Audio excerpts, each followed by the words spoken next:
আমরা পড়ছিলাম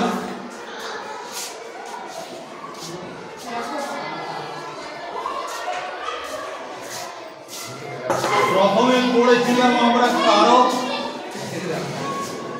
আর অকারক।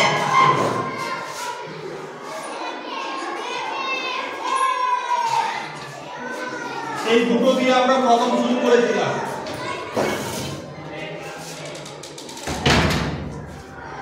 দ্বিতীয় দিন আমরা এর সঙ্গে আরেকটা জিনিস যুক্ত করেছিলাম, বিভক্তি। আজকে দেখি আরো কোনো কিছু প্রয়োজন হয় কি না। আমরা শব্দ এবং পদের মধ্যে তফাৎ করতে গিয়ে জেনেছিলাম যে শব্দের সঙ্গে বিভক্তি যুক্ত হলে পরে সেই শব্দটা তখন পদে পরিণত হয়। তাহলে বিভক্তি কাকে বলবো? আমরা ওটা আগে মনে করি যে শব্দের সঙ্গে বিভক্তি যুক্ত হলে শব্দ পদে পরিণত হয়। তাহলে বিভক্তি কাকে বলবো? যে বর্ণ বা বর্ণ সমষ্টি শব্দের সঙ্গে যুক্ত হয়ে শব্দকে পদে পরিণত করে তাকে বিভক্তি বলে। আমরা কারক নির্ণয় করার সময় দেখেছিলাম যে শব্দের সঙ্গে কিভাবে বিভক্তি বসে আর কি কি বিভক্তি আছে আমাদের বাংলায়। এটা করতে গিয়ে আমরা যেটা দেখেছিলাম, প্রথম বিভক্তি হচ্ছে শূন্য বিভক্তি, তাই তো? তারপরে বিভক্তি যোগ বলেছিলাম, বিভক্তি কে। তারপরে কি বলেছিলাম সেটা ছেড়ে দাও, তার পরিবর্তে র আর একটা ছেড়ে দিয়েছিলাম, তাই তো? আগের দিন একটু প্রমোশন করে দিলাম, এদেরকে উপরে তুলে দিলাম। আর বিভক্তি আছে এ, তে, অন্তস্থ।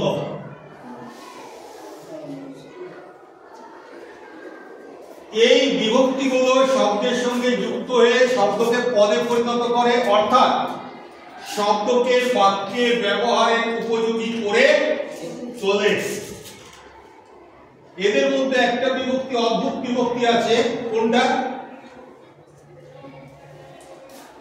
কোন বিভক্তিটা অদ্ভুত রকমের? শূন্য বিভক্তিটা থাকে কিন্তু তাকে দেখা যায় না। তো আমি আগের দিন মনে করে দেখো, শূন্য বিভক্তিকে একটা আলাদা শ্রেণীতে রেখেছিলাম। শূন্য আর কে বিভক্তিকে একটা আলাদা শ্রেণীতে রেখেছিলাম। র এ একটা আলাদা শ্রেণী, এতে অন্তস্থ পৃথক শ্রেণী ছিল। মোট 4টে শ্রেণী করেছিলাম। কেন করেছিলাম? শূন্য বিভক্তি সাধারণত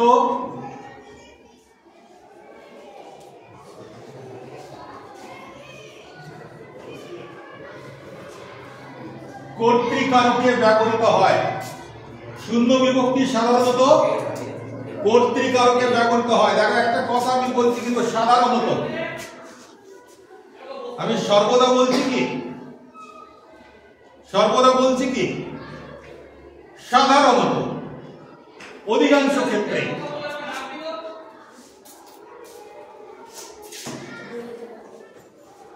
শূন্য বিভক্তি কর্তৃকারকে ব্যবহৃত হয়, ওই জন্য ওটা একটা শ্রেণীর মধ্যে রেখেছি। আবার শূন্য বিভক্তি আর কে বিভক্তি, এটা কর্মকারকে ব্যবহৃত হয়।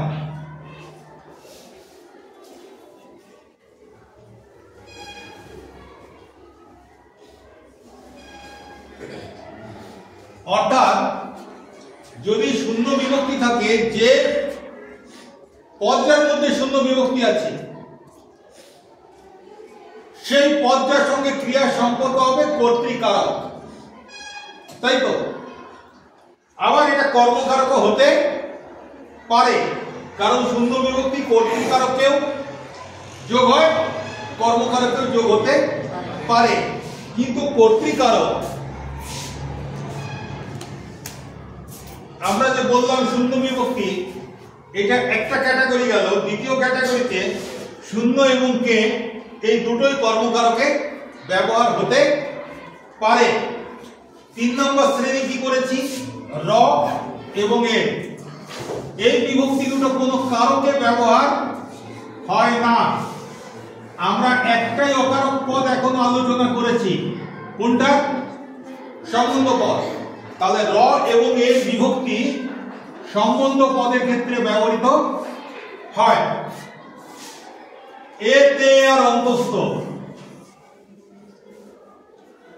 এই বিভক্তিগুলো সাধারণভাবে অধিকরণ কারকে ব্যবহৃত হয়।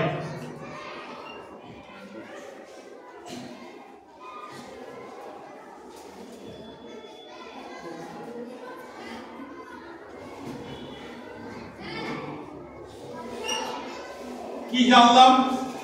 সাধারণত, প্রায়, অধিকাংশ সময়, কিন্তু সর্বদা নয়। ঠিক আছে, কিছু এই নিয়মের বাইরেও থাকে। বিভক্তি তো সব হয়ে গেল। শূন্য, কে, র, এর, এতে অন্তস্থ। তাতে কর্তৃকারক, কর্মকারক, সম্বন্ধ পদ আর অধিকরণ কারক। এখন অনেকগুলো রয়ে গেল কারক। কি কারক রয়ে গেল? করণ কারক, নিমিত্ত কারক, আর হচ্ছে অপাদান কারক। এই 3টে কারক রয়ে গেল। কেন?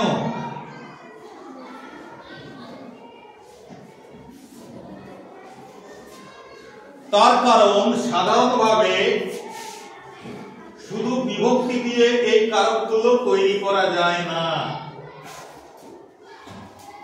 বিভক্তি থাকতেও পারে, নাও পারে। তারপরেও আরেকটা জিনিস এদের দরকার হয়, সেটা হচ্ছে অনুসর্গ।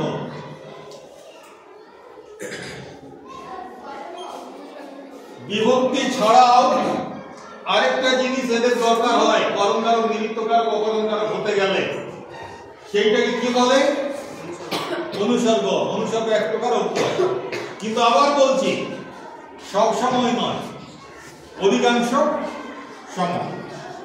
তো যেহেতু কর্তৃকারক, কর্মকারক এবং অধিকরণ কারক এগুলো সাধারণভাবে বিভক্তি দিয়ে সূচিত করা যায়, তাই এদেরকে আমরা বলতে পারি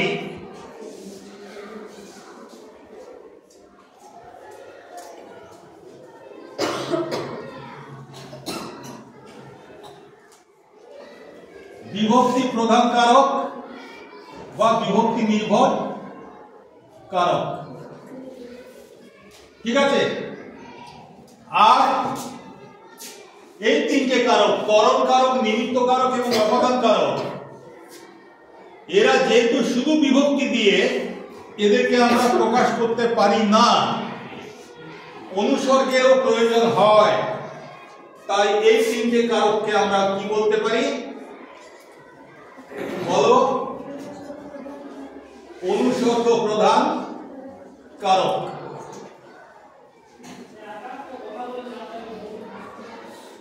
অনুসর্গ প্রধান কারক। তাহলে যদি তোমাদেরকে বলে যে একটা বিভক্তি প্রধান কারকের উদাহরণ দাও, তাহলে তোমরা এই 3টের মধ্যে বলবে।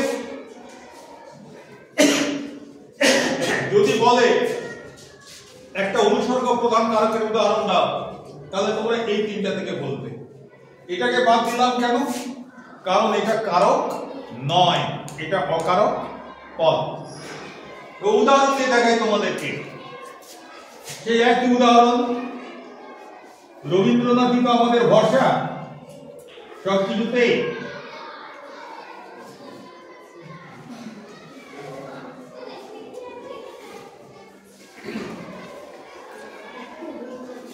ক্রিয়াপদ কোনটা? পারেটা। কে পারে? রাম পারে। তাহলে রামটা কর্তৃকারক। দেখো রামটা কর্তৃকারক। এর মধ্যে কি আছে? বিভক্তি আছে না অনুসর্গ আছে? বিভক্তি আছে। কি বিভক্তি আছে? যাকে দেখতে পাচ্ছি না, শূন্য বিভক্তি আছে। তাই এইটা বিভক্তি প্রধান কারক। বনে কোথায় পারে? বনে পারে। কোথায় দিয়ে উত্তর হলে কি হয়? অধিকরণ কারক। শব্দটা কি ছিল? বনে। বনে মানে বন, তার সঙ্গে এ যোগ হয়েছে। বন তার সঙ্গে এ যোগ হয়েছে। তাহলে কোন বিভক্তি এখানে আছে?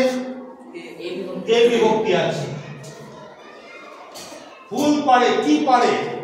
ফুল। কি দিয়ে প্রশ্ন তোলে যে উত্তরটা পায় সেই উত্তরটা কোন কারকে আছে? কর্মকারকে। তাহলে কর্মকারকে কি বিভক্তি রয়েছে? শব্দটা ফুল, তার সঙ্গে কিছু যোগ হয়নি, তার মানে কিছু যোগ হয়েছে আমরা দেখতে পাচ্ছি না। সেটা কি? না শূন্য। তাহলে দেখো কর্তৃকারক, অধিকরণ কারক, কর্মকারক, এই তিনটেই বিভক্তি প্রধান কারক।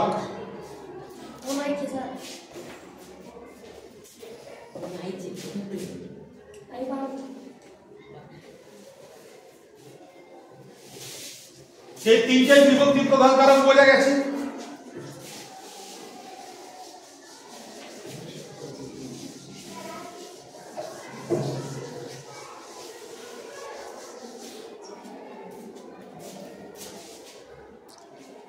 এরপর আমি যদি এরকম ভাবে লিখি,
দেখো কি লিখলাম, রাম দেব পূজার জন্য হাত দিয়ে বা গাছ থেকে হাত দিয়ে ফুল পাড়ে।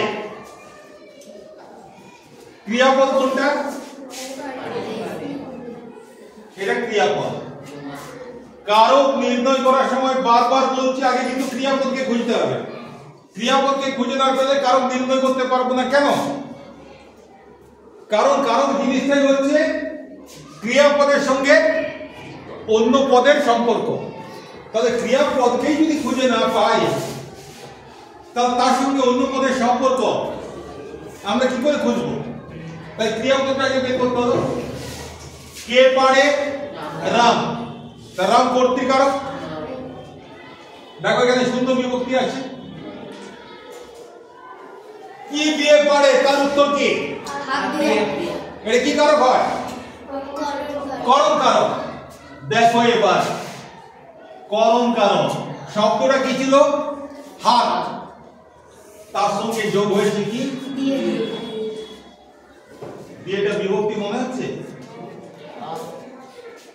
কেন বিভক্তি নয়? কারণ হচ্ছে ধ্বনিবাদ ধ্বনি সমষ্টি যেটা শব্দের সঙ্গে যুক্ত হয়ে যাবে। এখানে যুক্ত হয়েছে, বিভক্তি তো যুক্ত হয়ে যাওয়ার কথা, এই যুক্ত না হয়ে কিন্তু পৃথকভাবে রয়েছে, তাই এটা বিভক্তি নয়। এইটার নামই হচ্ছে অনুসর্গ, এইটার নাম অনুসর্গ। তাহলে প্রথম দিন কারক আর অকারক করেছিলাম, তারপরের দিন আমরা বিভক্তি পর্যন্ত দেখলাম। আজকে তার সঙ্গে নতুন একটা জিনিসের সঙ্গে আমাদের পরিচয় হলো, সেটা হচ্ছে অনুসর্গ।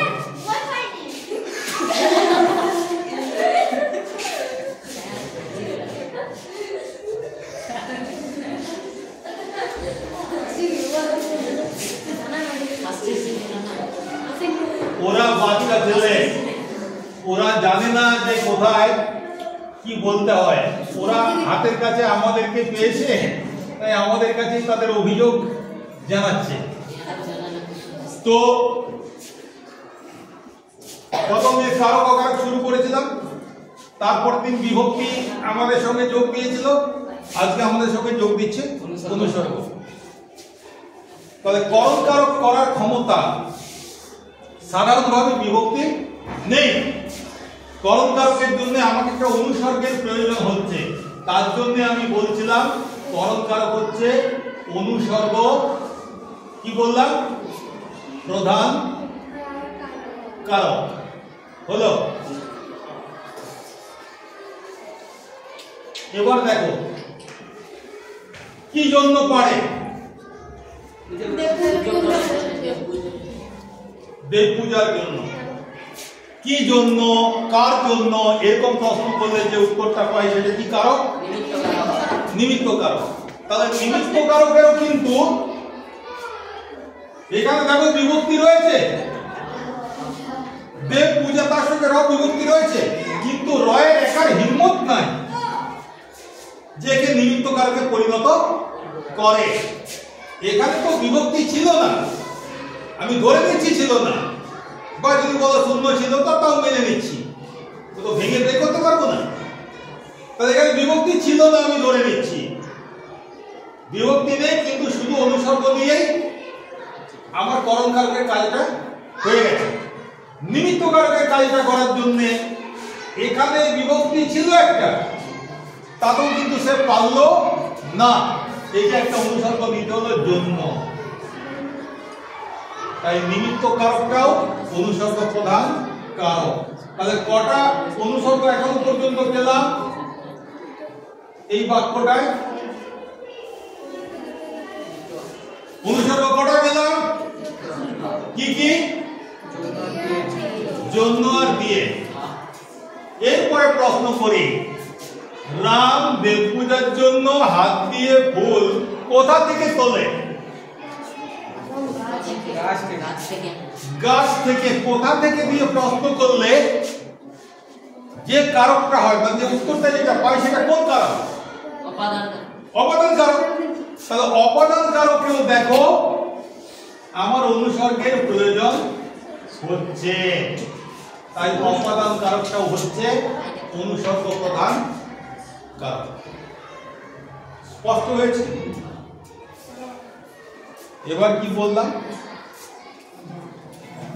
প্রায় মানে অধিকাংশ সময়, সব সময় কিন্তু নয়, তোমরা এটা মনে রাখবে। কিছু কিছু ক্ষেত্রে আমরা অন্যরকমও দেখতে পাই, যেমন ধরো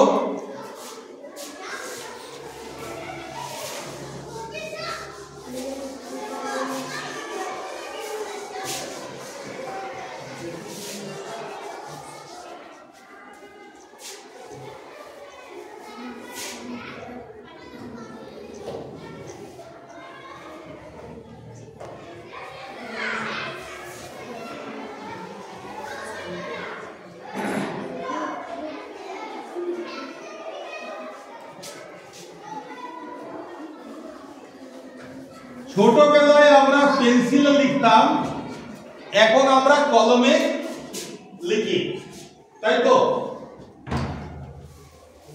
কলম এটা কোন কারক?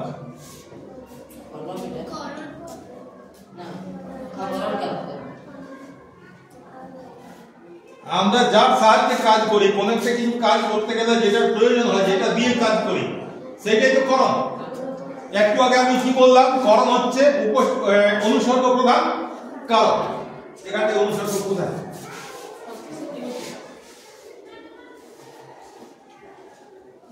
নেই তো। এখানে কি রয়েছে? শব্দটা ছিল কলমে, মানে মূল শব্দ হচ্ছে কলম, তার সঙ্গে এ বিভক্তি যোগ হয়েছে। তাহলে এর উত্তরটা হবে করণ কারকে এ বিভক্তি। তাহলে তোমাদেরকে বলছিলাম যে করণ কারক, নিমিত্ত কারক, অপাদান কারক, অনুসর্গ প্রধান কারক এটা ঠিকই, কিন্তু সবসময় যে এদের অনুসর্গের প্রয়োজন হবে তা কিন্তু নয়। অনেক সময়ই আমরা কথাবার্তা বলার সময় এমন ভাবে কথাগুলো বলি যাতে অনুসর্গের পরিবর্তে বিভক্তি দিয়েও কাজ চলে যায়। তাহলে অপাদানে বিভক্তি দিয়ে একটা অপাদান কাজ করব, এটা আমরা যখন পড়তাম তখন থেকে তোমরাও পড়ছো এখনো। এই উদাহরণটা খুব জনপ্রিয় উদাহরণ, যদিও কথাটা ভুল।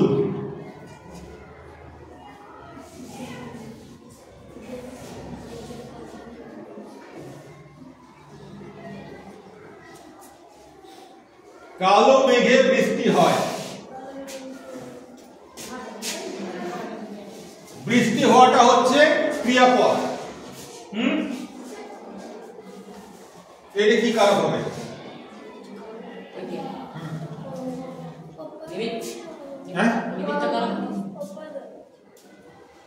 নিমিত্ত কারক কি করে হচ্ছে?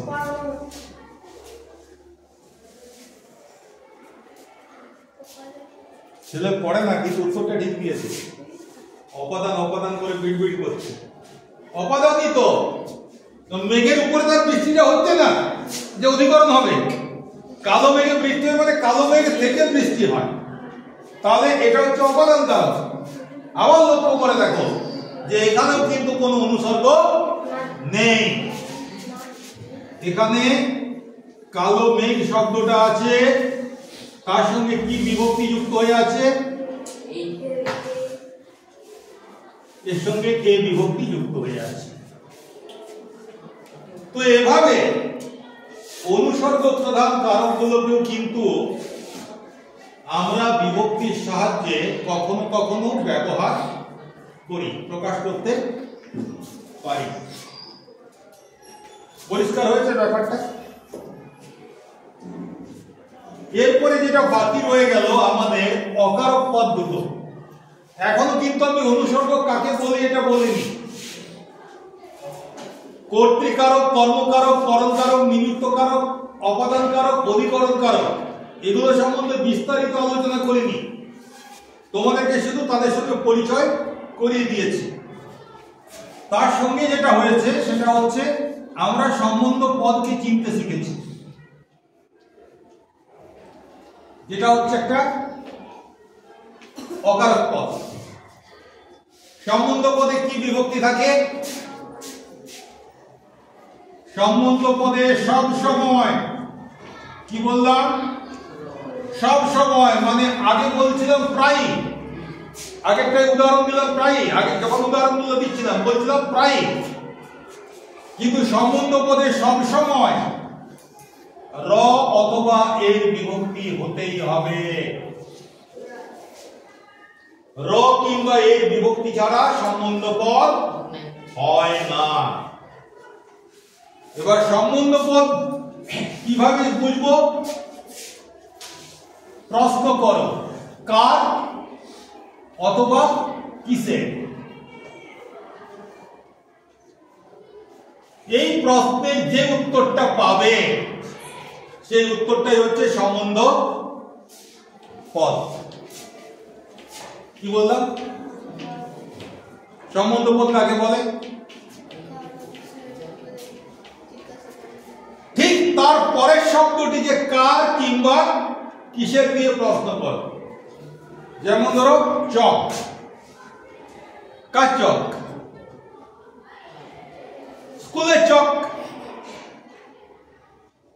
স্কুলটা হচ্ছে সম্বন্ধ পদ, এটা হচ্ছে স্কুল সম্বন্ধ পদ, তার সঙ্গে এর বিভক্তি যোগ হয়েছে। বোঝা গেল? বোঝা গেল কার বা কিসের? এই প্রশ্নের উত্তরটা হবে সম্বন্ধ পদ, এবং সম্বন্ধ পদে র কিংবা এর বিভক্তি যুক্ত থাকবে। উদাহরণ হিসাবে বললাম এই চকটা স্কুলের চক, তাহলে স্কুলেরটা হচ্ছে সম্বন্ধ পদ, তার মধ্যে কি আছে? স্কুল শব্দটা আছে আর এর বিভক্তিটা আছে। যেমন ধরো মাথার চুলগুলো এখন আমার পাকেনি পুরোপুরি,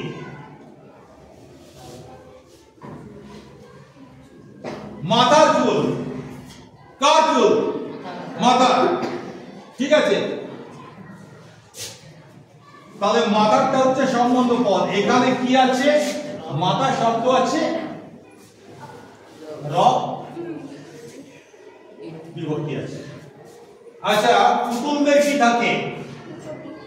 প্লাস্টিকের চুল, কি থাকে না?